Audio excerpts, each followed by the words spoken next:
Right, this is going to be another episode of Hot Take Point Made with me, Maui, and Kassad here. So obviously, people understand the premise. We come up with the hot takes, blah blah blah. We still haven't done that good a job, I'll notice, of actually keeping track of who gets them wrong and right. Whatever. Maybe we'll improve that in the future. Luckily, I think the switch to CS:GO to CS2 means that people don't really, if you notice, care about any of the ones we had from CS:GO. I feel like everyone's just decided that's like past, and now we're just on to CS2 narratives. We should just do an end of the year recap. End of the year, give something like some reflection episode, because that's usually when all the lists come out and you can really go back on some of those takes, because a lot of them are like by the end of the year, generally speaking. It's okay. Yeah, I don't have anything against it. Who's going to start then? What's the first hot take? I'll do it. I'll do it. So we're gonna talk about, obviously, the hot subject is Falcons, right? And then all the lineups and the things that are happening and everything. So my hot take is that based on the current informations that we all have, that's publicly known, Falcons are not going to make the first CS2 Major, no matter what the lineup is. Okay. Now, the reason for that, the reason why I'm saying that is simply just like, look at the state of their team right now. They have nothing, pretty much. They have Boros and they have Mauisnake. Yes. Obviously, they have their coach, but they don't have anything. Now, Nico wasted, I think you and me, Duncan, talked about this. Nico wasted their whole month, trying to, get to the team and not getting there at the end and then coming back to G2 and whatever, right? So I don't think there's going to be enough time for them to find a proper player that's going to replace, that role, that's going to be, filling those shoes that were supposed to be filled by Nico. On top of that, they don't have an AWPer that can go to right now that can deliver such an impact for the team, because the AWPer right now needs to be an AWPer and a rifler because of the current state of CS2. On top of that, they don't have enough time, and they don't have another player as well. So what is it, 15th November now, and it's gonna be like a player break in a month, so that leaves maybe 2 weeks practice before the open qualifier for the RMR, because I assume Snappy's deal is pretty much done, or whatever is about to be done, but you're still missing a couple of players. You still need to get the right infrastructure. You start practicing, you need to start developing the game and all these things. And we know how contracts work in CS. It's so slow, it's so stupid. These agents are trying to get maximum, and there's always back and forth, and somebody is super delayed and nobody wants to pay that much money. It's just a mess, right? So it's going to take a lot of time, and people don't practice. If you don't buy somebody from a team, he's not going to be allowed to practice with your team. So they don't have a full squad, they don't have enough time. The player break is around the corner. Even if they want to play, they don't have anybody to play against that's going to be at any kind of level they want to play against to be ready for the qualifiers. So my point is that they're not going to make it. I would even go that far to say they're not even going to have a lineup by the time the open qualifiers start. Okay, bold. What do you think, Maui?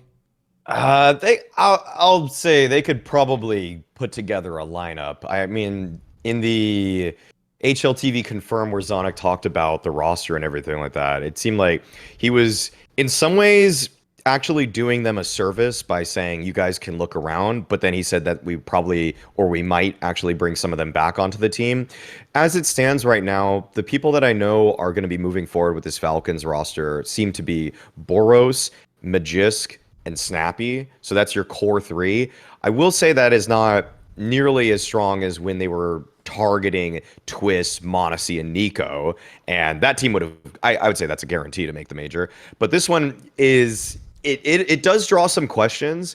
I will say that if they play with Boros, Mauisnake, and Snappy, and then I have to assume they're not going to find another AWPer, so I'm going to say they're going to play with MHL.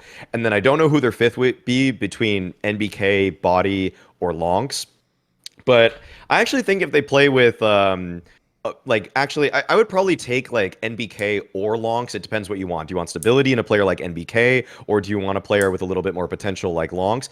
I think that team can make, I would give them what percentage? Just a smidgen over 50%. I would be pretty shaky I would be pretty on the ropes if I were trying to defend that team in terms of saying they're gonna definitely make it. But having the core of Snappy and Mauisnake is already, to me, pretty good. And I think that when you look at some of the other players there, like Boros and what he was able to do before, he hasn't been as good lately. I'll just put that out there. Boros hasn't been as good as what we saw when he was playing with Monty, but he's still he still can be a force, and I would imagine that if anybody's going to find the most value or get the most out of him, it will be someone like Snappy. So I still think that there's a good chance that they would qualify for the major, but it is still such a huge drop off from a team that we thought was going to somehow just swoop into the scene, start winning every single tournament because they poached every good player from every other team, and it is a far cry from that. I could ask you before Duncan goes on. Like, do you believe that they actually be that lineup? You know, Boros, Snappy, Magisk, MHL plus whoever, or maybe somebody else.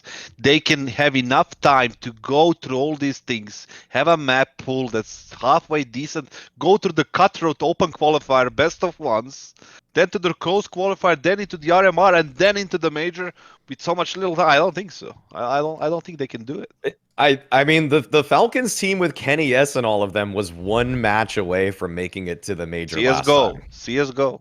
That's true. That's true. But that team was so much weaker, and that had NBK, Body, and Kenny S, obviously. Like, it had Masuda on that team, actually. So I think that the European RMR is tough to get through for sure. Like, teams that we know are of the top tier can still fall out in that one. But I don't know if the competition is stiff enough that I'm too worried about a team that has the core of Magisk and Snappy. Like, I think that's a really, really good starting duo at the bare minimum.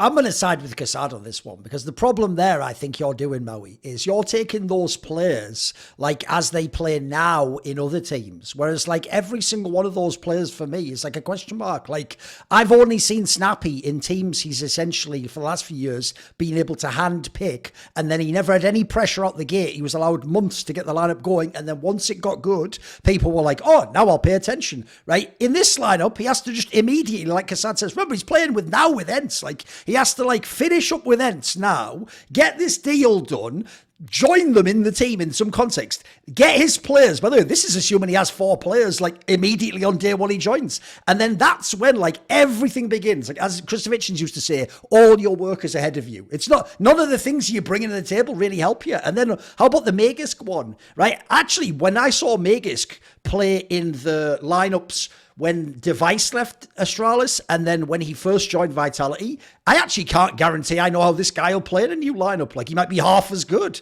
He actually looked at times kind of a bit whatever in Vitality when he first joined. Like, yeah, he was better than fucking Masuta or whatever, but like, and Dupree wasn't that great, but it wasn't awesome. Like, he wasn't like Astralis Magisk. In fact, that's why there was all that speculation. If you remember, everyone said he should shift to IGL. Like, maybe he doesn't keep doing it. Like, what we're doing now is, yeah, he looked awesome at the end of Vitality. That's why everyone's taking it that he'd be a banger player in Falcons. And then the last one, Boros, like you say, he's just on Imma territory. He had one good tournament ever, and then everyone's waiting. Everyone's giving you like all the goodwill in the world. Like, okay, go on, do it. And it just hasn't happened yet. And he obviously has played fuck all lands, so it's just been irrelevant in that regard. So to me, I actually don't think that's much of a lineup right there. I mean, put whoever the fuck else you want. Like, MHL's not a bad player. You can probably find some people online. It doesn't matter. Like, the problem I have there is that lineup is dog shit on paper. Like, the real issue with this lineup is that lineup plus Nico, we're cooking with gas because we've got Nico, but Nico is doing a lot of the heavy lifting in your brain of like firepower, consistency. You know how they'll play. Like I say, Magisk is mega if he's like your third best player. At the moment, by the way, he's the best player we've got. And then we've got what? Boros, who knows? And then Snappy, it's not even working with a team. Like, his whole strength of calling, I don't think his pug call. I don't think you can just drop him in an FPL game and he'll carry the game. So I'll side with kassad. Like, obviously, you can fluke your way into the RMR. That can happen. But if I think about how many like random matchups you can get online, the fact that this won't be a real team as far as I can tell. In fact, it might be a really bad mixed team that itself immediately then doesn't exist after they fail the RMR. Wouldn't be surprised by that. Because here's another thing. You know, in a fucked up way, they almost shouldn't want to make the RMR. Because, like, how is this team, even when you then add players, how is it going to be good enough to do anything at the major? Probably isn't. Like, even if you made the RMR and then signed another 2 players, you probably don't get through the RMR. You're probably borderline for that too. So, because by the way, to very quickly, briefly touch on something, I've touched on other shows, and obviously me and kassad did a piece of content that's coming out soon. The thing people really don't understand here is, low-key Nico has completely fucked Falcons up their arse for their time plan. Now, he hasn't in the sense that until he signs, they'd be morons if they treated it like he was definitely signing. lineup. But the problem is, essentially, he's the piece that has meant all these other names have said yes, preliminary-wise, and they were moving towards completion. As soon as you take that one piece out, there's none of that. Like, my analogy, if you're a fan and you want to put it differently, would be, look, obviously, they would all join this NAVI team now because they were nobodies. But the main reason you joined this NAVI lineup is because it's simple. That's the reason you join the project. It's like, hey, if it works out, though, I've got this guy, I can win everything.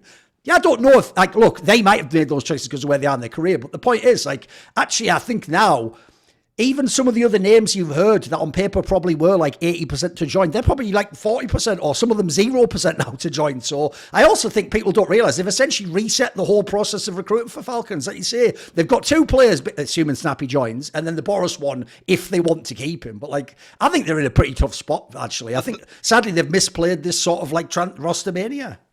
The thing is, to add to your reset point, right? They resetted completely the recruitment, right? Which is putting them in a very tough spot, and there is no test runs anymore.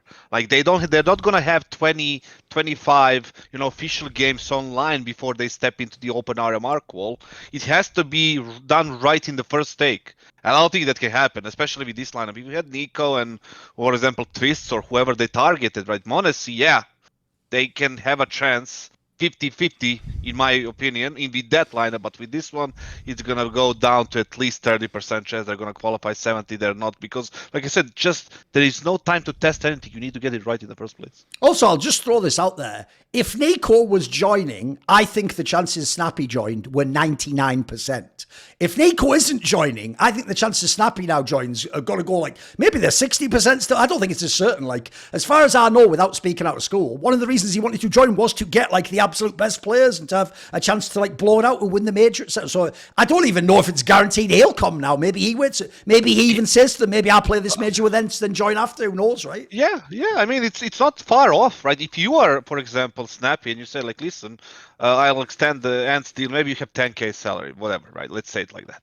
And then you got 6 more months with that salary, but the Falcons are offering 16, and the chances of you qualifying, or even 20, let's say 20, and the chances of qualifying for the major with Ants and getting the sticker money, and that money will be much larger than the money that you would get from Falcons in the first 6 months. Yes, you're going to lose in the building the team kind of phase, whatever, right? But financially, that is probably the most important thing, and the fact that you can have a better chance qualifying and actually winning the major are much higher than in the Falcons. So overall, I wouldn't be surprised. Obviously, this is not me us saying, it's not the done deal, whatever. Just it makes more sense for him not to join now than to join.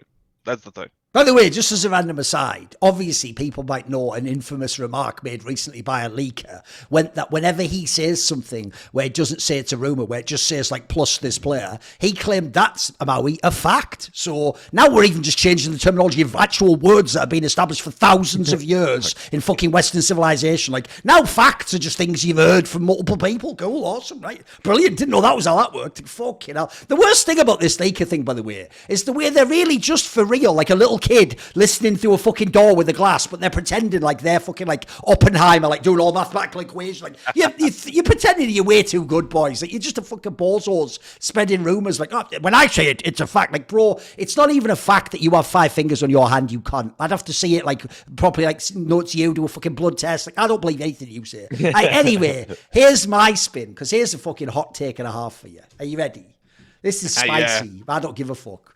Right? Bearing in mind, if you look at the rosters right now, at the Blast 4 finals, actually, it's actually pretty rough. A lot of the big names right now who are good in CS2 aren't there. Some of the teams that are there, no one knows how good they are. Roster moves coming in. I actually think that I'm so confident this wonderful to NAVI move will work that I think within the first 2 lands, they're going to make a final. Because here's why. Because I actually think, even though you still got plenty of problems with Immer, you're still working on the rest of the squad. The thing is, I think people are actually underestimating. This is one of the most easy plug-and-play moves I've ever seen in World Counter-Strike. This guy already is not just an AWPer who speaks Russian. He's actually a fucking bona fide star player AWPer too. He actually could walk in today and put up a 1.2 rating and frag out with the AWP, and then it puts everyone else in their normal place. Basically, he could do what you wanted Simple to do, but he barely played with this lineup. He's obviously not peak Simple, but you don't need to be. When you look at this circuit right now, if he plays, like I say, a 1.2 rating type AWPer, Bit's already pretty good. Gel actually underrated fragging. Yeah, Imma's been semi-shit. Then it's just on Lexi being to call a good game. I think with the field right now is so weak. Like I say, there's lineups that aren't going to exist anymore. Some of the lineups at this blast one, by the way, aren't even good. Like Nip's not going to fucking do anything. So I think that the first 2 events are going to make a final. Now, here's the thing. The spicier take would be they'd win. I can't say they'll win. Like with the lineup they have right now, it's still a mess. Like I don't know what's going on with him. I have no idea if he'll even be here in 2 months. So I'll just say they'll make a final. There's a spicy take for you. There's no way kassad believes. Come on. I know what I would say, but Come on. Well, wait, okay, make a final in the first 2 events. That is just the fall finals and the world finals. I don't think there's anything else in between that. Don't need more than that. So, okay. Well, fall finals, I don't think they're going to do it. Okay, FaZe is going to win their group for sure. Then Cloud9 have proven to me that they're actually half decent, at least when they played. I can't remember which one's which between Thunderpick and Rubet anymore, but one of those they looked pretty good at, where they just kind of lost to FaZe in like the semifinals. Then from the other side of the bracket, I would put a couple other teams above them. But like the thing is, I'm not like I think it's more likely they do it at the fall finals than the world finals. I'll say that. I think the world finals has a slightly stiffer.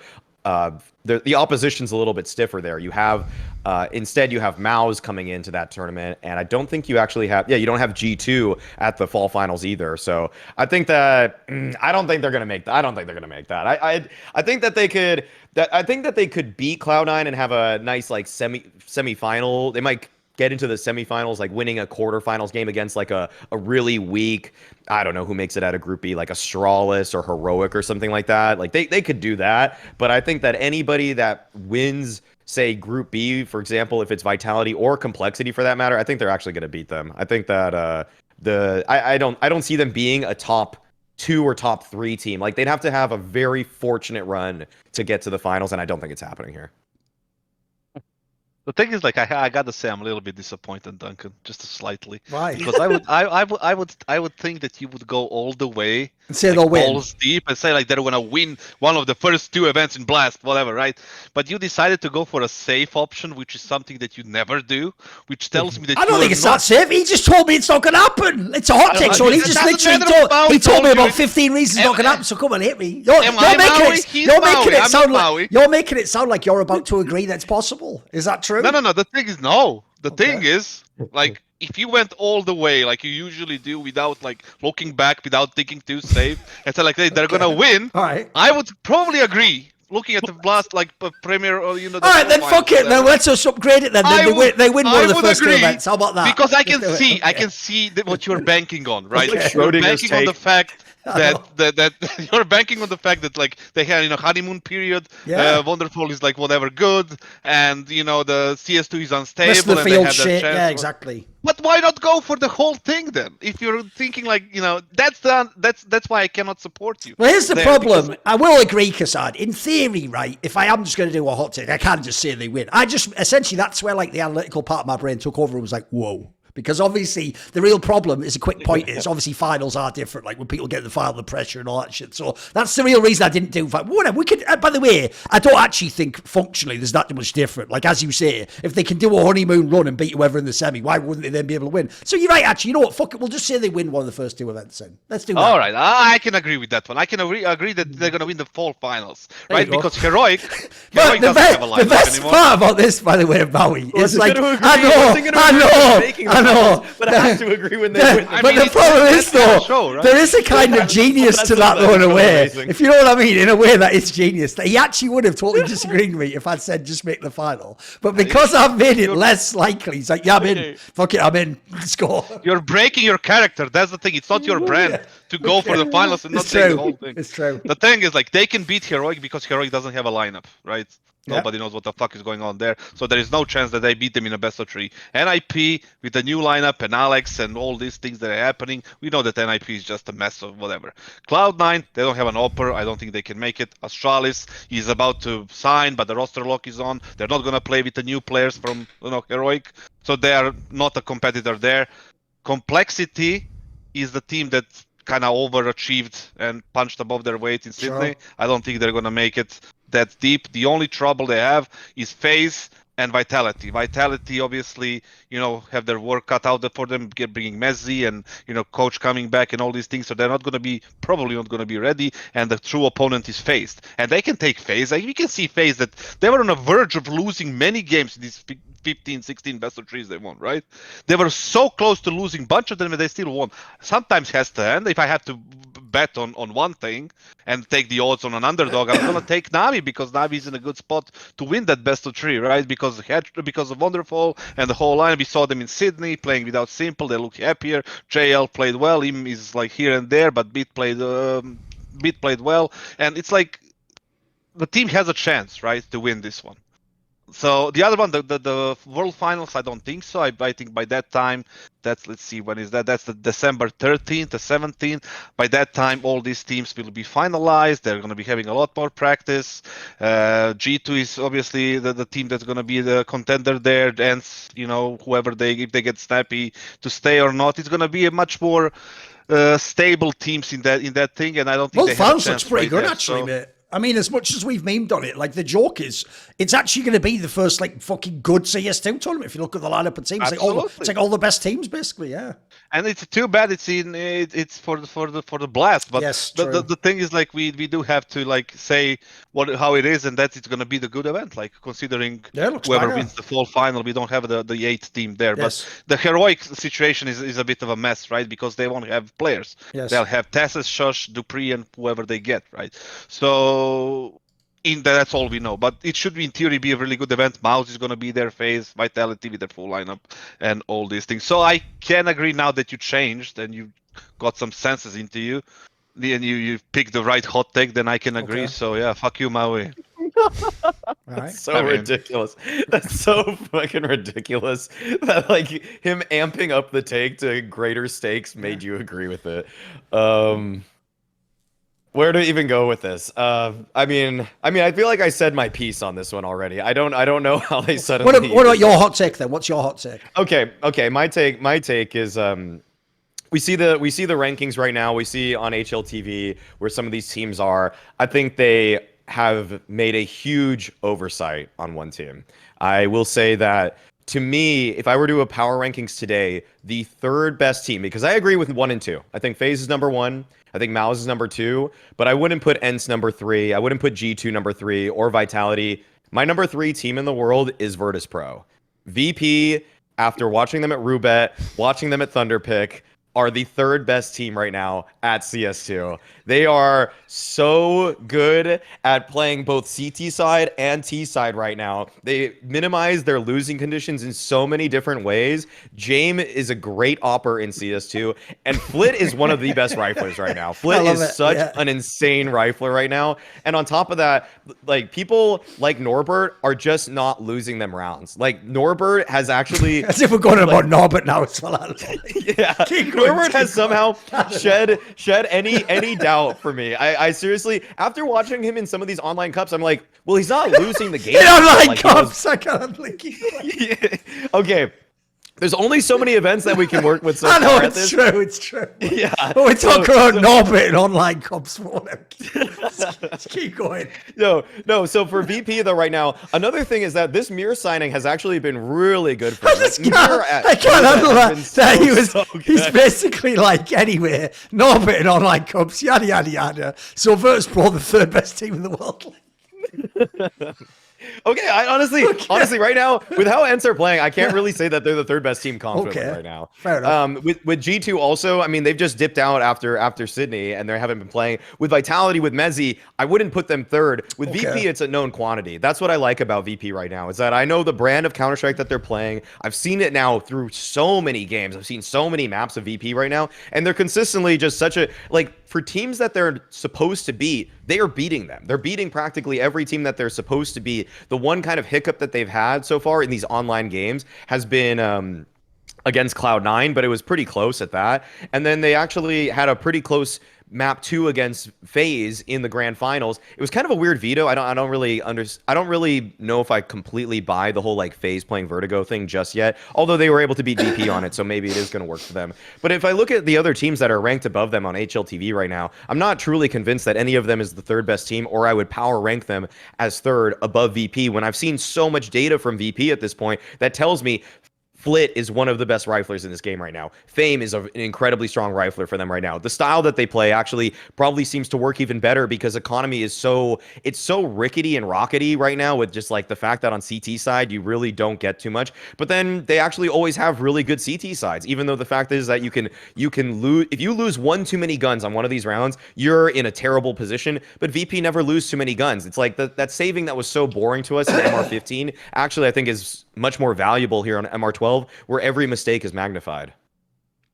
Come on, kassad, he set you up for this one. Is it indeed Virtus.pro the third best team in the world, kassad? Oh man. But apparently what qualifies you to be the third best team is to play map number 2 close against FaZe, and then you're immediately in team number 3. Are you insane? Like, based on what did you come to conclusion that they're number 3? They lost to Ecstatic a month ago in a best of 3. Yes, they won the Rubet Cup. They were the strongest opponent was Furia, that is terrible right now. They beat OG and Monty and Movistar Riders and Spirit. And every time they run into this kind of tier 1 opposition, they lost. It's against Cloud9 and FaZe. They beat Monty again, Heroic and Fnatic and NIP in the Thunder Picked World Championship. Everything that happens online. And everything happened in a best of 3. Yes, they got all these wins, but not a single tier 1 opposition was against them. Every time there was a FaZe, they had a close map too. Apparently, that's important. And Cloud9, which they lost to as well. Let's see if on that matchup that it was Shiro playing. No, he wasn't even playing. Boomich was the top fragger for Cloud9, and they still lost. 2-1. And you want to put that team as a number 3 right now above, for example, G2 and Complexity. They made top 4 so easily with those wins in Sydney on a LAN tier 1 event. And you want I wouldn't put G2 because JKS is benched now. If JKS is benched now, I can't allegedly. Okay. Allegedly benched. Theoretically, and Complexity played the final, and they almost won it against FaZe. They lost in 3 maps, right? The FaZe is supposed to be number 1 team in your calculations, HLTV rankings, and all these things. They're number 1, absolutely no doubt. They won all these third events, won these all matchups, best of 3s, and they almost lost to Complexity on that LAN tier 1 event in CS2. And you want to put VP because they won Thunder Pick and Rubet, and then came second, losing to FaZe on Thunder Pick by, in the meantime, not facing a single top 5 opposition.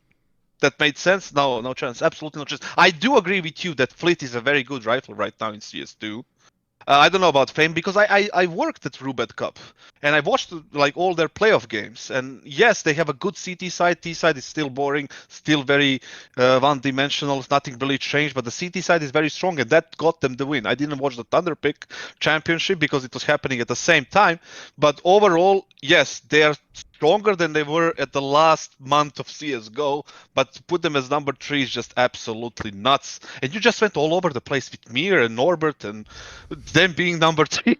Dude, Mir was balling at Rubet. When did you wake up, dude? What Mir did you was eat? balling. Mir was balling at Rubet. He looked so good. He had so many crazy rounds for them there. Thing is, if I just boil it down, like essentially his take is, like, the way to reframe it is this. Because right now we've only had like 2 lands in CS2 and not all the top teams were there, he's essentially saying his hot take is that secretly VP is the third best team in the world. Obviously in the rankings they never could be because they didn't go to the lands, and then also online tournaments alone aren't going to make anyone rank you third best in the world, right? The problem with that is, like, I don't hate it as a general take. Like, obviously outside of the top 2 it is pretty wide open right now. It's more things like I just don't actually, I personally wouldn't pick them as the third best team, and I don't think they will be, and I think there's better teams. Like the 3 teams that are around that area on the rankings, like ENCE, G2, Vitality, I don't even need to pick which. Just one of those 3 is better than Virtus.pro if I had to guess, or if I actually had to like bet today who will go further in the tournament. I don't hate the angle of like actually the like talent in it is pretty good, but I know what you mean though, kassad. It is like he was trying to do like a mixture of like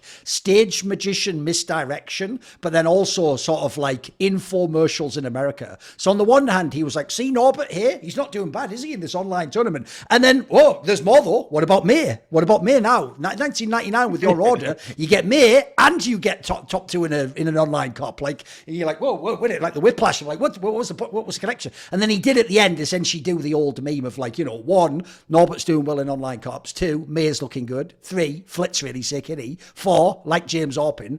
5, Fame, up and coming potential top player one day. Step 6, question mark. Step 7, Virtus.pro, third best team in the world. There you go, ladies and gentlemen. Ready to go, ready to drive off the lot today. The step 6 in the question marks is the fact that, like, when I look at also some of these other rosters and I guess this is taking in rumors into account, so it's actually combining all the details, is that with ENCE, if Snappy leaves, this team's not the third best team. True. If G2 benches JKS, they're not the third best team. If I don't think Vitality with Mezzi are better than this VP team. True. And then they've obviously already beaten Monty multiple times. Navi with Wonderful, haven't really seen them play yet. Couldn't put them as the third best team. So the only other team I actually think in terms of like verified roster stability and have results is Complexity. But then when VP have actually played in the same tournament as then they won the tournament and Complexity lost in the group stage. By the way, like I say, I don't actually think this is a terrible hot take. It's pretty good on the line. One thing I will say, though, is this. The one part I don't agree with, though, because I've fallen for this too many times myself, is I actually think you can't, for VP of all teams, use the whole, like, but they looked good in a loss, because their whole style is like attrition like that. Like, they're probably the best team ever at losing 13-10, if you know what I mean. Like, so the problem is, like, they sort of do that to everyone. Like, that doesn't mean as much to me. I agree, though, actually. If you actually, like, break it down like that, I think there's logical reasons they could be third. No, the thing is, like, if he phrased it and said, like, listen, 3 months from now, based on these rumors that we have and all these things, all the arguments that he just said, and said, like, listen, 3-4 months from now, they're going to be solidified top 3 team right now because of this, and that. And then after Katowice, when we do our show again, and he's going to say, look at Guns, I was right? And then that would make sense. And I would maybe agree, but then he just said they're top 3. Yeah, because he raised the stakes, so didn't he? Because now if they are actually really good, kassad, he can go and they hadn't even played a LAN when I said that, which is a sound baller, won't it? It sounds sick.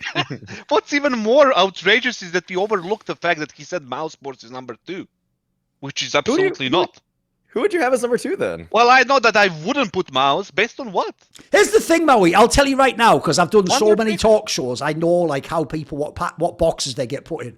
Kassad, right, is a purist in the sense that he doesn't judge you just off temporary form, like how you did at this LAN or the last month and a half. It's just, by the way, I actually do agree with this in general as an approach. It's why if you notice, everyone will think I'm a moron when for like months I'm like, I think Elish could turn it around. They'll be like, yeah, look at him, he's bloody shit. Like Grimm's twice as good. But the difference is though, like, you actually know what you get with Elise. Grimm himself might just be on a little greater form. So I think Kassad in general, like, he's never going to look at like the G2 and Vitality rosters and go like, oh, Maus is definitely better than them. Like, they haven't proven it to you yet, right, Kassad? They've done a little bit. Yeah, I mean, they played okay to put them as number 2. No, there is no valid point for them to be number 2. The only place that solidified completely his phase as number 1 simply because of the results in the past month and a half. Nobody else can claim a single spot. Not a single team can claim a spot in this current state of rumors, bench players, everything. Even the VP, who is a solid lineup and played the Rubet and Thunder pick, and they were first and second, they still haven't played the LAN. They still haven't played top 3, top 5, top whatever opposition, top opposition. So we cannot really place them. The same goes for Mausports. They lost in the quarterfinals of Sydney, was it?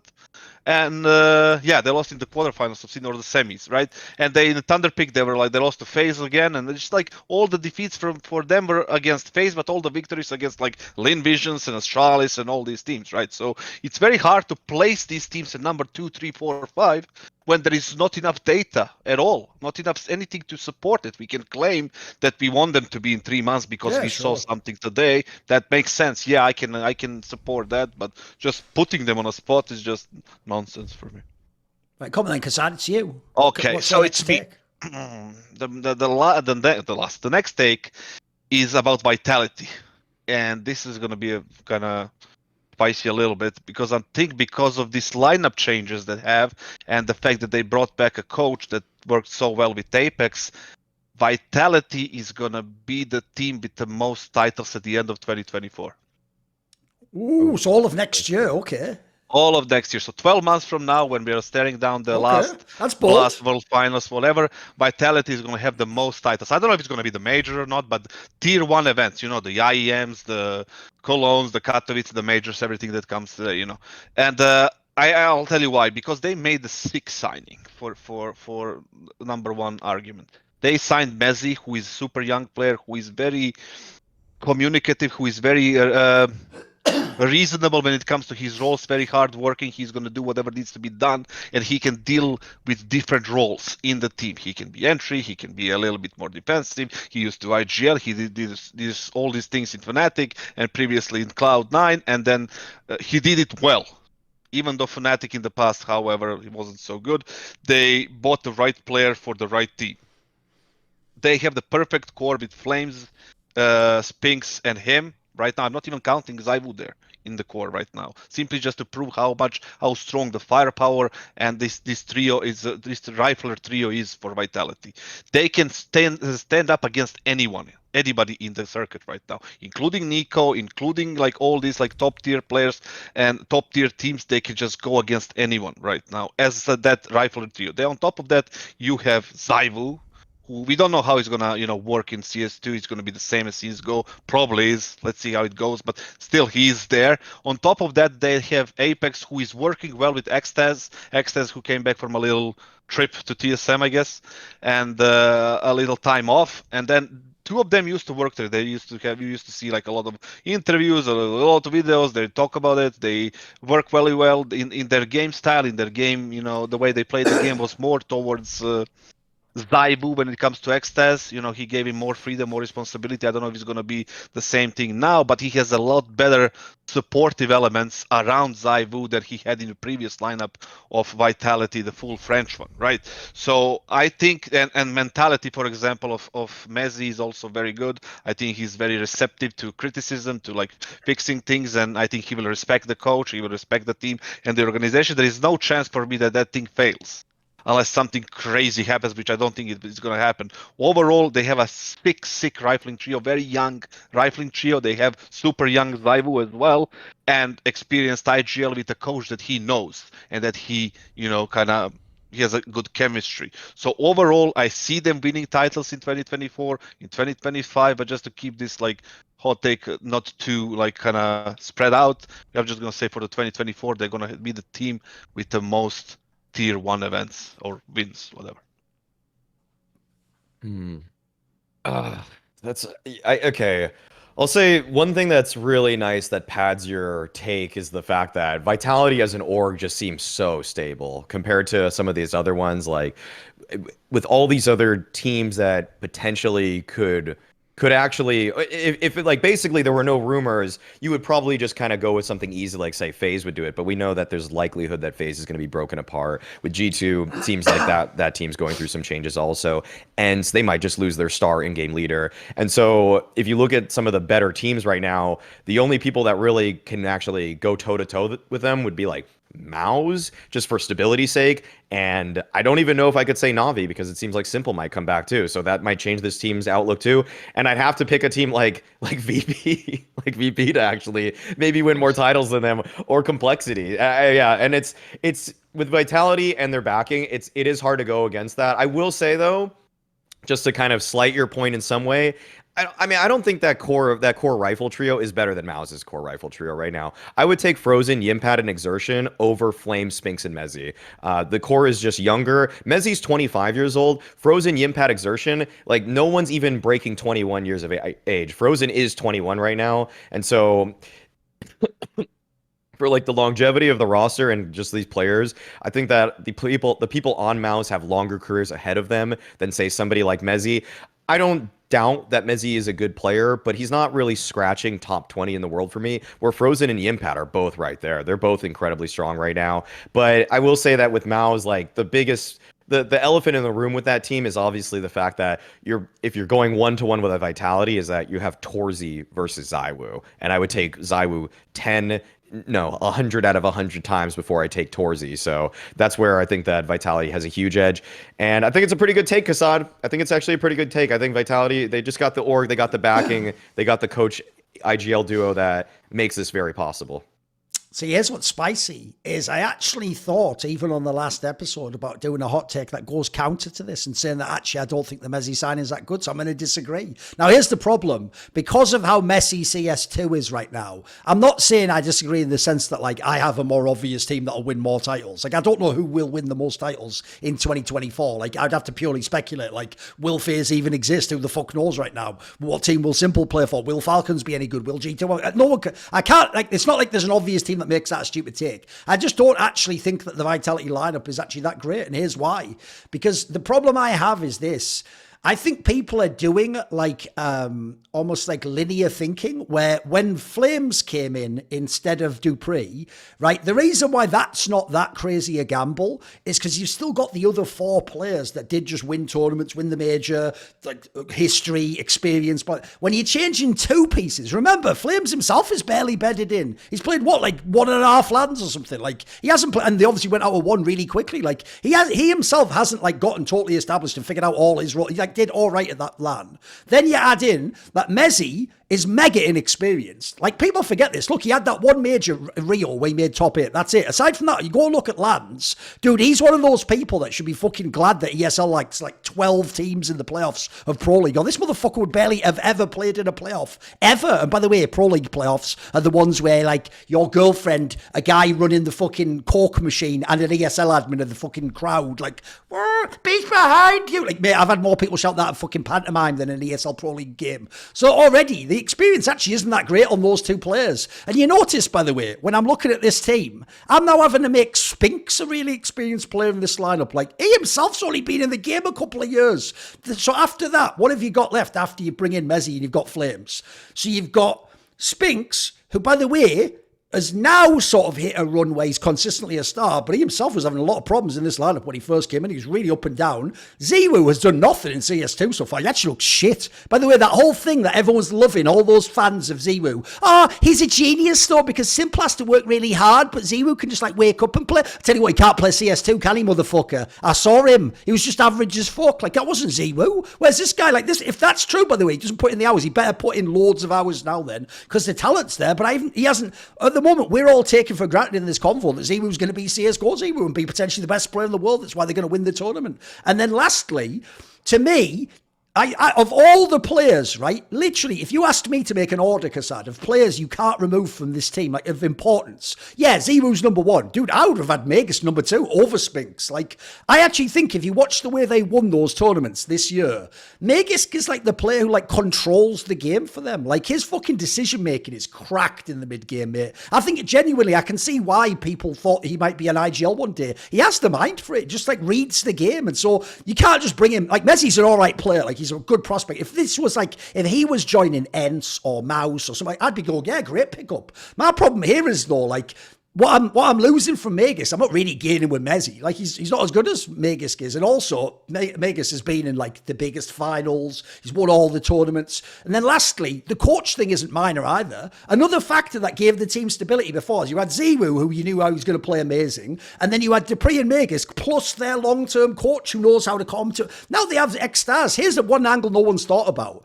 All the last narrative from the Ziwu camp and Apex and Vitality has been, right, well, we've been working to sort of bring him out of his shell and make him get a bit more selfish. This is the guy who had Ziwu doing all that shit years ago, as in, this is the guy who, if anything, I worry about this.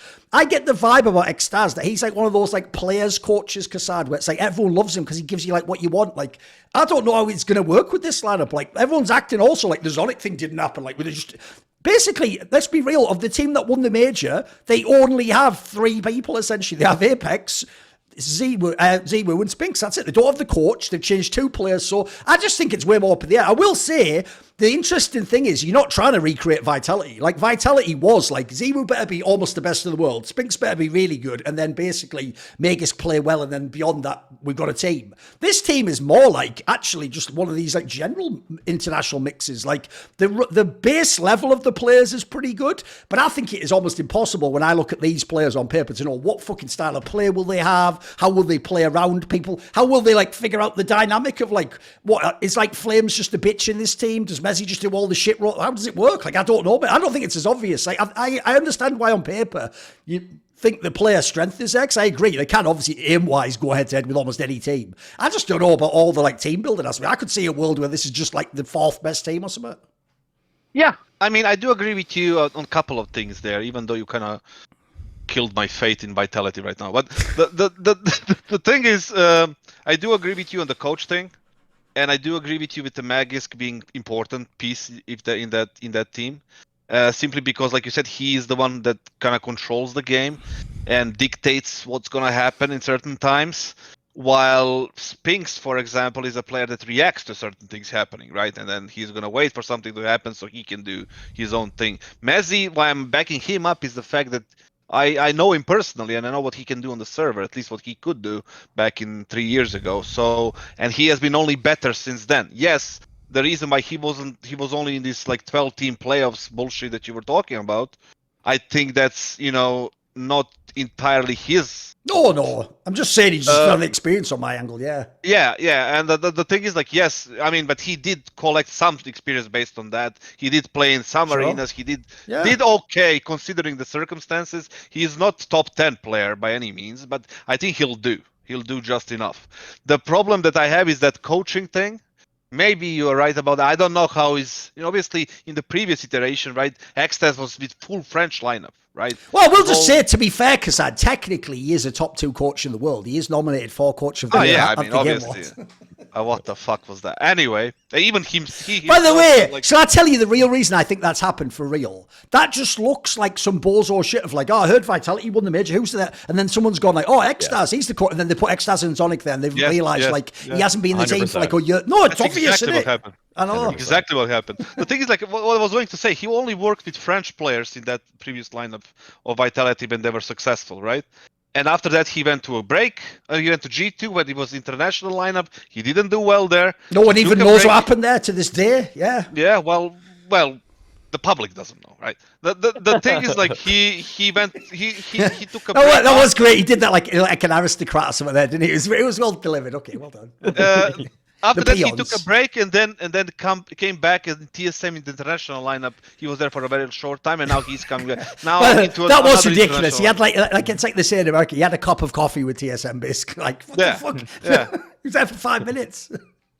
It's just, I mean, if I was him, I would do the same thing, right? Why not? You get the chance to work. Well, so you just volunteer that. Yeah, foul them. Fuck it. I'd just leave immediately as well. Fuck them. I mean, not because of TSM, but because of, opportunity. It's a better opportunity. Yeah, you've got to take it. Just why the fuck not? And you didn't, the thing is, like, maybe you ruined the vision of TSM, but it's business, whatever. That's why we have contracts. Yeah. But well, we should have contracts. But the thing is, like, coming back into another international lineup might be challenging for him because there's no French people. It's an Englishman. There's 2 Israelis. There is like another then 2 Frenchmen. So it's gonna be very interesting to see how they work together. But I made my point, and I'm sticking to it.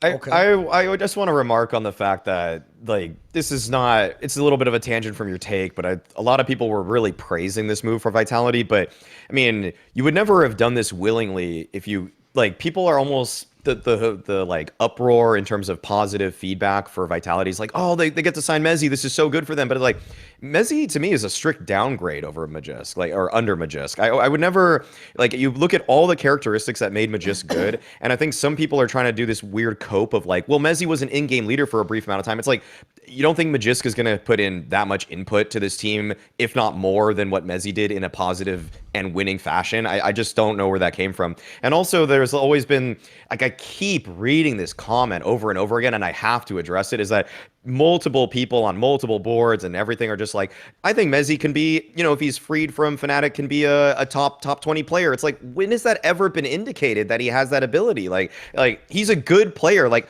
Mezzi is an above average pro. He is definitely an above average pro, but he has not shown to me that he is in that upper echelon of elite players, even at his role. He's very good, but he's not top 20 caliber for me. Yeah, I mean, I do agree with you. He's not like, somebody's going to be top 10 at least.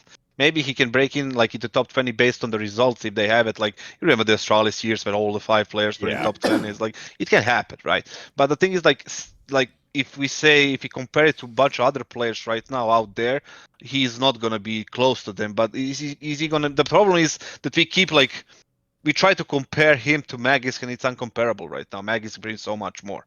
Simply in terms of experience, he's not that much older. He's what, 25, 26 as well. Is just there is so much more value on Magisk as a player than on a Mezzi, right? But the firepower is something that he can, bring to that team. Maybe a little bit of experience, not as much as Magisk had, but something that he can bring. And like I said, his personality and mentality in game is quite not special, but it's like more than above average, right? It's different than what normal players are these days. That's the whole. By the way, like I say, the weird thing about this move is I actually do like Messi and think he is a good player. I think Maui nailed it where he just said it like that. Essentially, if this was like a normal roster mania, and at the end of it all, you'd heard all these rumors like Nico's going to Falcons and Snap, and then at the end, someone goes, and Messi's joined Vitality, you wouldn't go, holy shit, that's the signing of it. You'd go, what? I agree, it's copium. It's because Magisk is gone, and quite frankly, the real problem is who is the Magisk in the scene? Like, you actually have to sign some godlike player to replace him. So,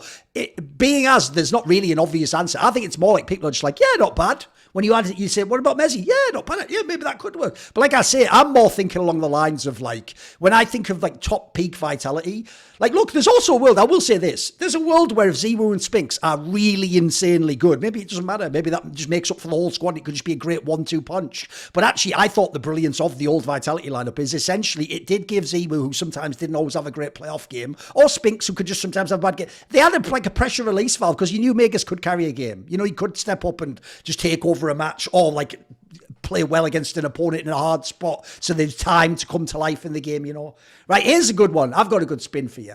Because I'm going to make this not too long, because I'll probably do a video on my own channel about this. But I teased it last episode, so I'm going to do it now. I actually think this is a mega hot take, but I'm also so disappointed at the community that this is a hot take that even needs to be said. So I teased it last episode. My hot take is Pimp did absolutely nothing wrong doing that Twitter ad for the Saudis. Here's why. Because I've tried so many times when I'm reading these comments to figure out, reverse engineer, what are their first principles, Maui? What are their ideas of what would make you a bad person, a hypocrite, wrong, just someone who's done something wrong? And as far as I can tell, the real logic goes like this. Right, one, the biggest factor is people just don't like Pimp. Now, the reason I can tell that A/B testing is because no one is going up Get Right's arse 24/7, and he also did one of those tweets. Nobody really cares. Let's be real. If 3 Get Rights had done it, if Get Right Pasha and fucking, I don't know, Olaf Meister had done it, none of you would be crying about it. It's because it's Pimp, so it's an excuse to hit on Pimp. That's number one. But then number two, I actually think genuinely the reason why they think he has done something morally wrong, Maui, goes like this. Because Pimp, in my opinion, unrelated, has previously said he doesn't do gambling sponsors, and the implication was he thinks unless they're the most legit ones in the world that it's potentially a sketchy area, and he doesn't want to promote that to his viewers. Fans have taken that as a moral statement, and so in their mind, they think doing an ad for the Saudis and accepting money is worse than taking a dodgy sponsor. Now, the reason I make this point is, one, you've actually just made an entirely subjective moral judgment there, by the way. That's something you've chosen if you believe that. I don't think that goes, because to me, by the way, you've made a disingenuous comparison. You've acted like Pimp kills people in Saudi Arabia at the border, but then chose, I'm not going to do gambling. That would be crazy. He never said anything about Saudi Arabia ever, as far as I know, and he never ever, by the way, has flexed all the LGBT stuff. So I don't even know where this angle that he's a hypocrite comes from. Like I say, as far as I can tell, the real argument here is if you think gambling is morally wrong, and I don't even believe people actually think that, by the way, I think they're just saying that again as their premise from which to attack Pimp, then you think if you won't do gambling, then why will he take the Saudi sponsorship is basically the premise, right? Now, the last thing to say on that goes like this. One, I understand Americans don't always to some of them, they think automatically because gambling was illegal for so many states that it is automatically a moral wrong. You're confusing the law with morality there. But I would just say, I personally don't even see the connection. As far as I can tell, Pimp was uncomfortable with types of betting.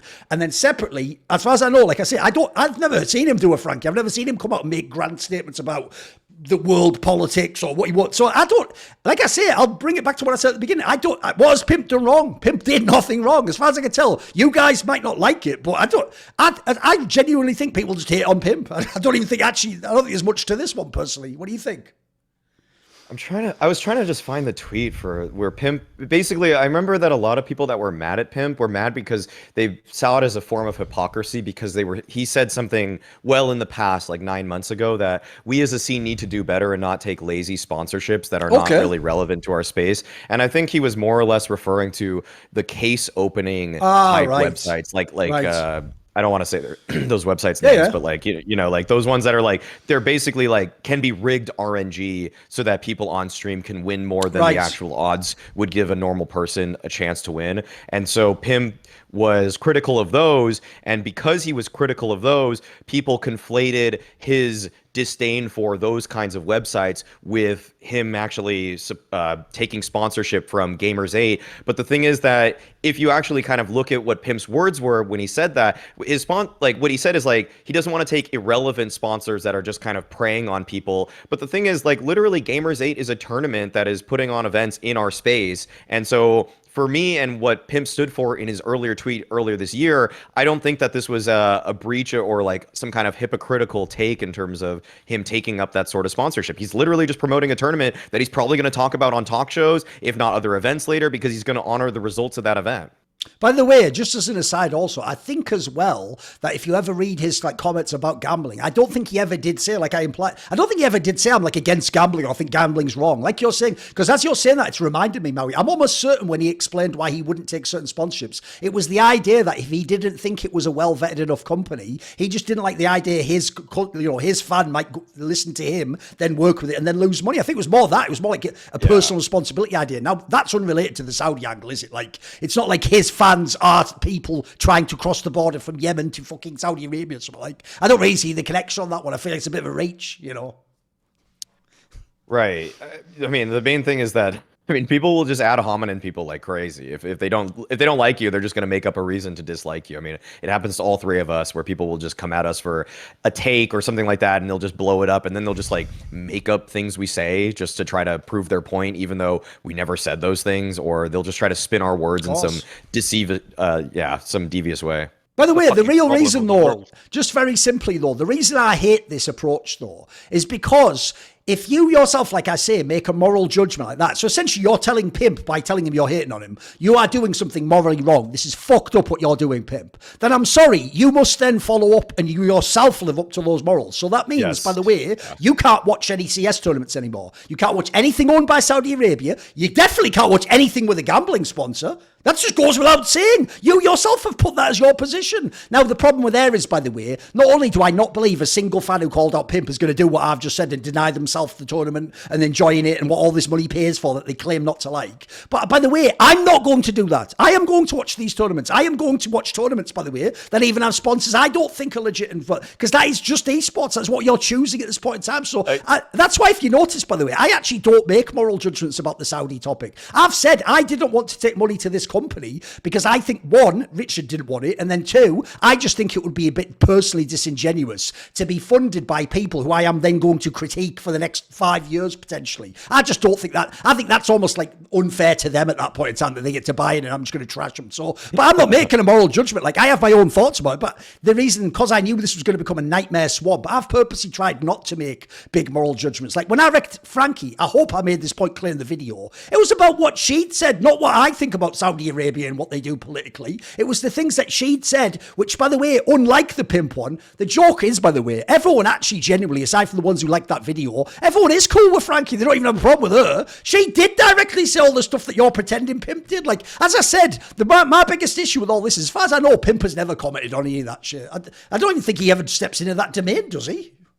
My favorite analogy for this whole situation, it was reminded to me because I read a comment where someone said, I make minimum wage and I would never take this kind of deal with the Saudis or anything like that. And then the analogy to this is just like, you're saying, like for NBA athletes like Dwight Howard that just like screw a bunch of women in different countries or different states and everything like that. He's like, I'm a virgin, but I would never cheat. It's like, well, you don't have the position or the power to ever be in a position where you're stupid. The opportunity is. And you know what's mad about that as well, Maui, is they only do that when it's like Pimp and they're grandstanding. If we go the other way, like I'll give you the obvious example. If Nico had joined Falcons, they wouldn't go, fuck Nico. They'd go, Who could say no? He got the bag. They do the opposite logic, Maui. They'd actually argue, well, who would say no? I'd say yes to that. You know, they do that as well, where they just like deactivate, like they short circuit those are the all moral the same component. people. It is. Those are all the same people that are thinking that if you shoot really fast, you are the smartest guy in the planet. Like if you shoot people on the server really fast, you must know everything, right? And if they hate you, they hate you. You'll find a reason to do it, no matter what you say or what you do. If I go and join the fucking monastery now with my fucking beard and put on a robe, I would still be hated for whatever, right? Dude, me and Maui got hated on for the idea we'd blocked Simple. One, Maui didn't even block him, and then he unfollowed him. In my case, it was blocked. Dude, people were actually saying that, Kassad. They were like, how could you block the greatest player of all time? And I'm like, what? What sort of mad non sequitur is that statement? What are you talking about? Like, what's the connection? And also, like, when it comes to this Pimp thing, like, I don't think he did anything wrong. I mean... Listen, like the whole situation with the money, the Saudi money, and all these things, and all this like bullshit virtue signaling that people are doing and trying to be like politically correct and woke, that's all crap. It's all bullshit. All of these people, all of them, would take any opportunity to get the money because I would do it too. I would do it too. You know why? Because I don't think that the way some people, you know, trying to pretend they think. For me, my family is the most important thing. I'm gonna be, my role is to provide, to protect them, and to take care of them, right? By any means necessary that I can, right? I'm not the one violating human rights. Like all these people that are talking about these fucking things, they're all the same people who play Face It every day. They're using the fucking platform. True. They're using the fucking platform. Yes. They're paying the subscription, the premium subscription, $5, $10 a month.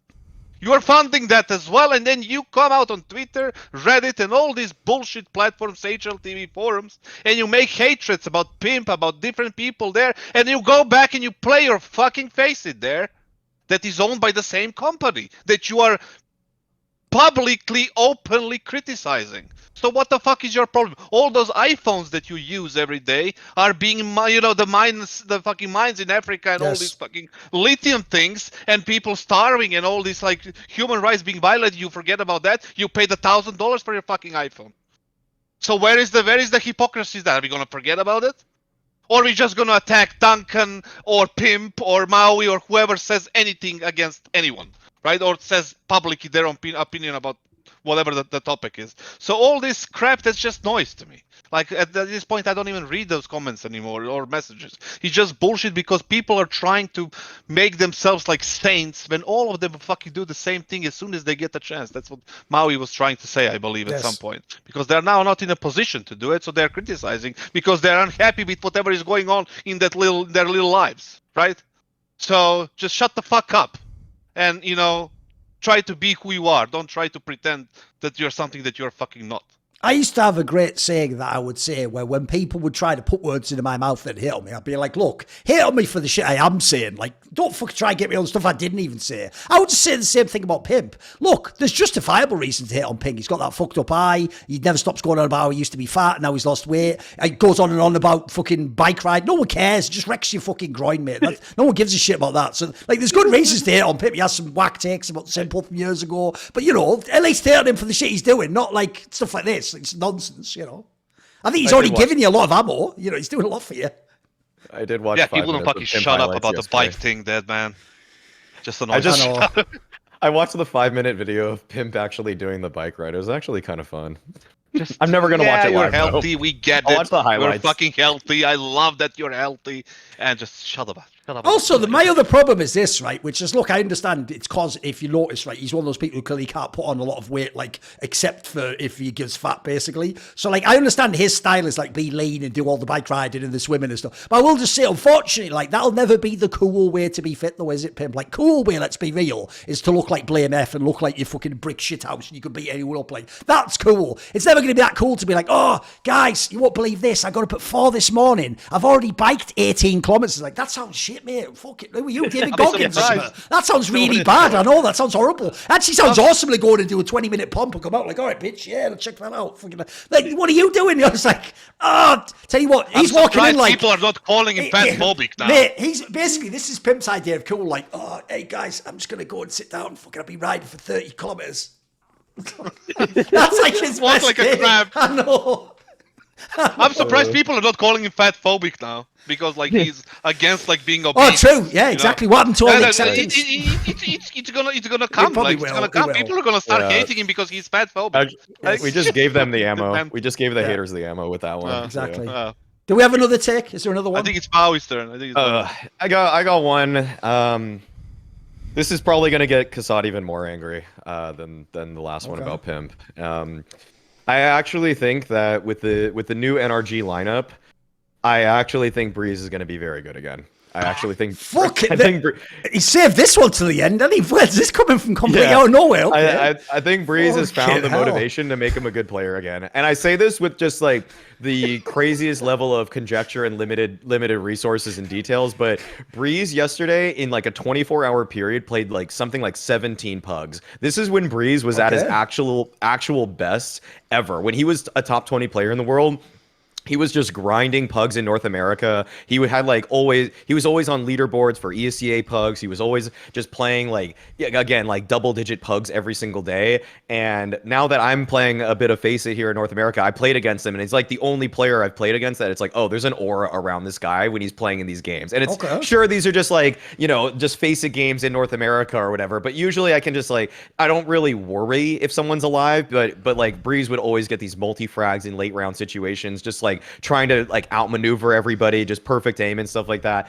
There was a clear difference between him and all these other people in other tier 2 players I play. I just love that. Here's the thing you've got to give Maui credit for, kassad. Even if there is nothing to work with, he'll just make something up. He'll be like, and then in these pogs I was playing with him, like, that's counting as well. Like before it was online tournaments for Norbert. Now it's like a pog he played against Brehze himself. Like, I mean, here's the thing. These are unique angles. Keep going. Keep hitting me with it. Yeah. So, and the thing is, okay, well, basically with Brehze before, he had his fall off because, I mean, I want to give him some leeway here, to give him some rope that this EG management thing was just terrible, and like there was no idea like what was going on behind the scenes, but it just seemed to kill everybody's motivation. Everyone played worse than they were probably capable of, but he's going to be reunited with Daps more or less. Like that's I guess there's no real rumor for that, but they were queuing like all. It's implied that's the lineup they're going to make. Well, yeah, sure. Yeah, so if it's Daps, Brehze, OC, got to see who the other two players are. This is the NRG lineup we're talking about here, right? Is Daps playing?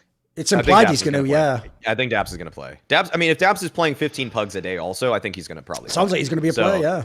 Yeah, so I think that Brehze is going to be a star rifler again. I think OC has a chance to actually see some market improvement because I mean Daps just knows how to use operas when he's the in-game leader. Like Cirque, the difference between Cirque when he was playing under other in-game leaders and when he was playing under Daps is pretty night and day. Actually, he goes from a top 20 player to actually a mediocre opera at the tier 1 level. So I think that there's a good chance that OC is going to find some form again, Brehze is going to find some form again, and I'm not going to go as far to say Brehze is going to be a top 20 player again, but the take is simply that Brehze against, I'll say like a 6-month window at the start of 2024, Brehze will against top 20 opposition have above a 1.1 rating, 1.1 or better rating.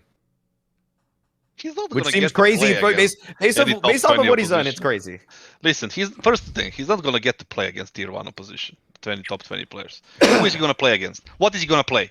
The next 12 months are still the partnership leagues are still online. They're still a thing. So what is NRG going to play? They're going to have to play the open close qualifiers, cash cups, and probably like whatever qualifiers comes up to that, right?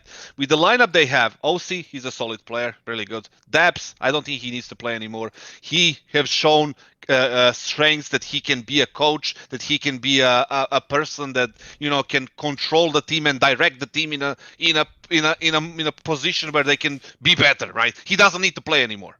I get that there is a competitive spirit. I get that you want to compete. I get that you want to shoot people, but you're not good enough. So do what you're good enough. And that's being a coach and lead the team in that way. Direct players, develop players, get NRG to be like a squad that Maui wanted them to be, right? You playing is not going to get you there. I can guarantee you that. But the take is about Brehze. Brehze has no chance to be the player that he was or even close to it. Simply because he's not good enough anymore. We saw these things before. We saw these things with much stronger players. Example being called Zera, Fur, all these names, all these names that are like Get Right. All these people that were super, super good, one of the top tier players that we ever had, once you go down, you stay down. Unless you do something crazy. And no, I don't think he's capable or smart enough to do something in that magnitude. Because once he noticed, because to be the top tier player, and you need to be like in a way smart about the game, smart about yourself, right? You don't have to be the smartest person on the planet, but about the game you need to be smart, and about yourself. If you saw things that were happening in EG and you are smart enough, you would leave immediately from that camp. He stayed there for 2 years, even more, and dragged himself to the bottom. And now he gets another chance to get more paychecks in NRG, to compete even more. I don't think he's going to be even close to 1.1 rating against top 20, top 10, whatever you said. Because, like I said, next 12 months, different reasons. Next 12 months, they have nothing to play for. Think of the North American and South American region when it comes to the RMR. Like, who is going to be there? Liquid, maybe, because we don't know yet. Furia, Complexity, who else is there? Now, M80, whatever, all the Brazilian teams. Imperial, yeah. Imperial. Who is NRG going to be capable with OC and Daps and Brehze the way it is right now, despite the fact that he can play 44 scrims a day? If he doesn't get him anything, it doesn't mean anything, right? The same goes like, it's just not there. The point is, there is no team and there is no opportunity for him, and there is no skill anymore for that team to be anything more than average. The problem I have with this topic is I actually do think it touches on one of the biggest, I will just say, mysteries of esports, which is, even though people haven't aged to the point that like they physically can't play the game anymore, or it's not like they're burned out after 20 years of being like an NHL player, somehow we have like the shortest time span of people being really world class compared to any sport that out there. Like even sports that are short lived, like American football, people can be the best for 10 years in that. Like you can't in CS, like 1 year feels like 3 or 4 years in a sport. It's like you get so little. It's why when you are people like the Simples, the Zeros, the Nico, that's why people, I always used to say they're aliens. I put them in a different category. I don't count them like normal people. Like the joke is, I actually have seen from their careers that even though he was once the best in the world, someone like Olaf Meister and Colosseum, they aren't like Nico and Simple. They don't have this just insane level of talent that somehow those guys, my analogy would be, it's like those guys, the analogy would be, it's like they know where all the oil in the world is. And even if they run out now, they can just dig down another area and tap in and they've got the oil again. These guys, it's like they had one oil well and when it runs dry, it's over. And I'm sorry, unfortunately, even though like Maui says, like this is why it's a mystery though, because I have seen at the end of their careers, like when Guardian was on that fucking bad Navi lineup at the end, or when Kenny S was coming back this last year, dude, I've watched them play on stream sometimes. I've watched them play like Faceit games. Sometimes in the Faceit game or on stream, they look as good as they ever were. I'm not even joking. Like they're hitting all the shots and you think, fuck it, is it still there? Is it like right under the surface? But then you watch them in the officials and they're not even ever coming close. Like they're actually like half as good. So first of all, I think unfortunately just lesser competition makes people look a lot better. I mean, I always used to say to people back in the day, you might laugh at like Fifth Laren and Nip or like Smiths when he was on G2. They would fucking murk you all in a pickup. Like no joke, Smiths would look like Simple in that pickup. Like he'd just be hitting every AWP shot. You'd never get to him and you'd be like, who's this guy? It's like, no, he's the same guy. You're all different. That's the problem. So unfortunately, basically, I'm with kassad. It's been too many years now. Like if we're talking realistically, I actually think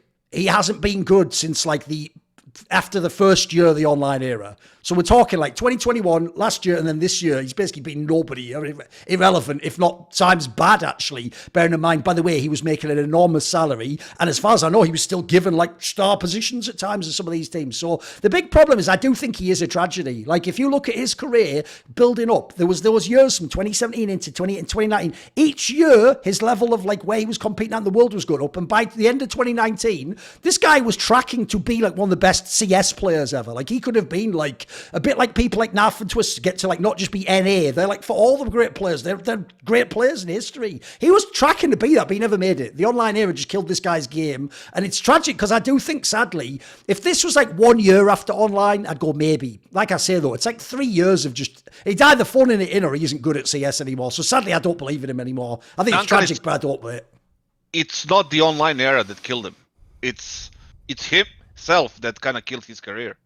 Like you mentioned NAF and you mentioned Twist. What did Twist do when he got like in a bad form, in a bad position, he made the move. He went to Europe. Nav did the same thing when he got the opportunity to go to Liquid from us, from Renegades.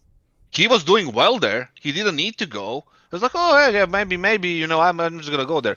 Not Cirque, but Brehze could have done the same. Like, okay, this is not going well in EG for me. My stock is still high. I can still do this. Where can I go? Should I go to Complexity? Should I ask to go to Liquid? Should I go back to Europe? There are teams for me there. No, he decided to stay in that little comfortable position where he's doing nothing and getting paid. And that's where he ended up with. And now he's getting another chance, thanks to God. The reason why, to answer your first kind of argument, is like when you said like there is the longevity of the players in CS is different than the normal traditional sports. It's because of the system behind the players. Like in NHL, do you think the Bruins or the Red Wings or whatever, right, have the proper system behind their training facilities, behind their management? Like all the systems are in place. When you see a player going down, there's a bunch of coaches, bunch of strategies, bunch of tactics to get that player up to shape, or transfer them or sell them. Right now, we don't have that in CS. Players are going down. I gave the example of coldzera. He didn't adapt his game since 2016. If he did that, he would still be on top. If Nico can do it, if Device could do it, Sure. Elish can do it, why not coldzera? Yeah. Because he was talented enough. He was Yes. twice in a row the best player in the world. If he adapted, if there was some system behind him to adapt him to the game, he would still be on top. And he had a chance in FaZe, but that team turned to shit. And then he went to the Brazilians because nobody would tell him like, listen, you don't want to do that because there is no prospect. Stay in Europe, fight your way through, and then go back to the top. No, he decided to do that himself and stay in Brazil and do whatever. And now he's irrelevant completely, right? And like I said, in different sports, there are support systems. There are like things to do when the players are getting down in their form. In CS, we don't have anything. He said there's oil wells that you can train from different organizations because they hired idiots that would look at the 2019 Brehze or 2018 Brehze and say like, oh, he must be still fucking good 5 years later. Let's pay him another 30K. Because he has 100K followers and he did an ace against fucking NAVI in 2019. Like that doesn't work. And he had this rate. It doesn't fucking work. Like get your shit together. So yeah, I'm against Maui as usual on this one. As usual. Yes. Had to add that part. Okay. Is there another one? Is there another hot take for the end? No, I don't think so. I think I'm done. I for can do today. one more. Here's the thing, though. The sad part about this one is this is one of those ones where I can't tell if it's just a good point or a hot take. I feel like it's a hot take, though, if I frame it correctly. So I'll try and set up the framing to make it work. Right? It's basically, I'm sort of low-key going to agree that, like, partnership systems did cause problems, but I want to phrase it this way. It's not that I have an issue with like Blast Premier Circuit or even some of the ways they ran the tournaments or the online thing. The biggest problem though is that thing where if you just didn't buy a slot, there's just so few teams come through the showdown that what it means is on every single Blast season, once you get to the finals, it's why every time, I'm sure you all have the same experience I do, you see it come up on the Wikipedia, you pull it up and you go, remind myself, who's qualified again? And every time you're like, I mean, it's all right, I guess. Yeah, it's all right. These 8 teams are okay. You never look, like I said with the World Final one, which I remember can qualify from other tournaments. You look at the World Final one now and you're like, fuck, yes! This is what I want. Give me that tournament. So the real problem you have in this scenario is 2 of the Blast events are essentially like, if we were to count now, because the circuit's smaller, you have the majors, so 1 to 2, let's say 2, well, between 1 and 2, but let's say 2 majors. You have kind of each enclosed, there's 4 events. After that, Blast is equally as good as all the rest. Like a Blast Finals is the same as an ESL Pro League, or yeah, there's different sample size, but like they're not that enormously different as tournaments. So the problem is, actually, if you are teams that either conversely are bad, like NIP, who just have a spot, or you're an amazing team like an Ensign, you don't, it just has too big an effect. Because when I looked at it, like the teams that really showed me this was the old Vitality before they bought their slot, and then in the modern day, it's Ents and Virtus.pro outsiders. It doesn't matter how good these teams are. It caps them that they can't play at the Blast events. And so when they don't play at the Blast event, and some other guy, like an Imperial, waltzes to like some bullshit top 4, it's just the knock-on effect essentially in the scene is really detrimental, because in history, when we talk about who the best teams are, of course, accomplishments factor into it. That's one of the main things we judge. But essentially, if certain teams play 2 or more real tournaments and then other top teams don't even get to play that event or just don't make it through the like one fucking Willy Wonka golden ticket from online play, then it just has too big an impact. Because when I looked at it, it means it affects your world ranking. World ranking then affects itself invites to tournaments like even ESLs. Then it affects things like the narrative. Like I said about the best example is like Outsiders. They won the major and then they were at Blast 4. Then they had to sit on their hands and then go to the world finals, and that didn't matter at that point in time. Like all that momentum was blown, a chance to like really be number one was blown. It was all gone. And so I think it's not that partnerships are bad. It's like I say, I just think the Blast system skewed like essentially what will be the history of CS after the online era. Like when I think back now, I even feel like now we should have been doing a little bit more of an asterisk on some of the world rankings. Like some of those, like the obvious one for me is people like Astralis. The amount of times teams like that have just benefited from being at these tournaments is nuts. Blast partnership is the biggest garbage that we have ever had in CSGO. Like their system. Yeah, biggest garbage. Sure. Biggest fucking garbage. Simply because they limited the spots. Look at the showdown. So basically you have these bozos, you have these fucking rocket scientists that prioritize the number of games that you play so they can put out more content and more watching hours and everything, when you have all the teams playing each other 50 fucking times. I guarantee you, in private, if you talk to 100 players from the participated in the Blast partnership events that were a part of partners, they will tell you that's shit. Publicly, they can't say it. Privately, they will say it 100 out of 100 because they hate it. Because they don't like playing each other 55 times. The audience doesn't like it because it decreases the quality of games. The players don't like it. The only one who benefits is the guy who decided that he wants certain amount of hours being streamed on fucking Twitch or whatever, right? That is the primary thing. The second thing that I dislike is the fact that even if you play like shit in the group stage, you get to play the showdown. While these teams that are struggling, have to go through 16 fucking qualifiers to get to the showdown and play another qualifier that's single elimination best of 3. Why? Because somebody paid more to have the privilege to play all the events, right? And they get the points. How many teams have been disbanded, or how many players got fired? How many players received stopped receiving salary because they couldn't make up the rankings, while somebody is just showing up on an event like MIBR, for example, or OG, showing up on an event, getting the points, being constantly in top 30, getting other invites to close qualifiers and everything. It wasn't just fair. ESL had a similar thing. The one thing that didn't agree with ESL is the formats of the Pro League and different things, but at least they have the national championships in Poland, UK, France, I don't even know where you can qualify for Pro League. You have these little things that they can get you to Pro League, at least to get you in a position to play 5 group stage matches. Maybe if you get into the playoffs, you get points, you get more invites to the close qualifier, then you can play against better teams, show yourself, and earn your spot. Look at Ants. Let's compare Ants and MIBR. MIBR is a Blast team, I believe, and they get to play every Blast. And then Ants is a team that kind of is one of the best in the past 2 years, and they don't get to play it because the schedule is fucked, the system is fucked, and they just cannot get there. And Snappy was openly, by the way, technically MIBR sold their slot to Heroic, I believe. But okay, keep going. They used to have a slot. But it was in the past 3 years, right? Yeah, that's true. So it's just, and you can look at Heroic now, the team that's falling apart completely, and they're going to be playing the finals, right? Or the fall finals, whatever it is. Like it's just so fucked, and I'm so glad that it's over. The Lua, I don't know how they're going to do it legally because it's going to be tangled up as fuck with the revenue, with the money they pay, the money they need to get back, or how the fuck is that going to work, right? Because Valve decided, rightfully so, to make the partnerships go away and make the things more open circuit, which is kind of something that I want. I don't mind the partnerships to some degree. I get what they wanted to accomplish, but it was just too closed. Like, you can open up so many spots. You don't have to give the revenue share to the teams in Blast that are going to be qualifying for different things, but you can let them play. At least to earn some points on your events instead of receiving this garbage closed partnership fucking bullshit that nobody likes beside people in Blast. And then here we are.